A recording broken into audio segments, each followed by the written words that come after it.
అవసరం అయితే అది మీ అనుమతితోటి మీ ద్వారా మీ చేతలతో వస్తుంది తప్ప మా ద్వారా ఎవడు రాడని చెప్పబడి నేను ఇక్కడ ఉన్నప్పుడు కానీ గోచాట ఉన్నప్పుడు కానీ వరుసలో జనం ఉన్నప్పుడు దొంగతనంగా ఒకళ్ళిద్దరు వస్తున్నారు.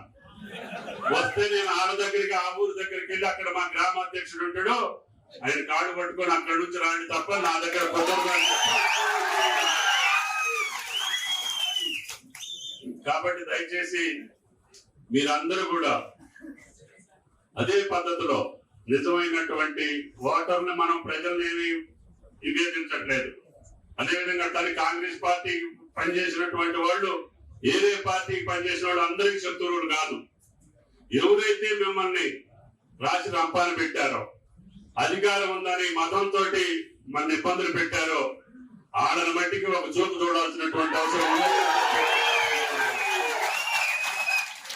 కాబట్టి దయచేసి అటువంటి వాళ్ళ వరకే చూసుకోండి. ఎక్కువ చూస్తే మీకు ఆయాసం వస్తుంది మరి. కాబట్టి దయచేసి నేను మట్టికి అదే పద్ధతి పాటించదలుచుకున్నా.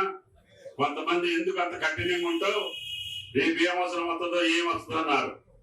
ఆ అవసరం వచ్చినప్పుడే వీళ్ళు తప్ప వాడు లేరు కదా. ఇంతకంటే మా జీవితానికి ఏం అవసరం వస్తుంది? ఇంత కష్టకాలంలో వీళ్ళు నన్ను బతికించినప్పుడు వీళ్ళు కాదని మీరు వీళ్ళ ఎత్తున ఇంకొకటి కూర్చోబెడితే వాళ్ళ బతికేంటి అని చెప్పి నేను అడుగుతున్నా.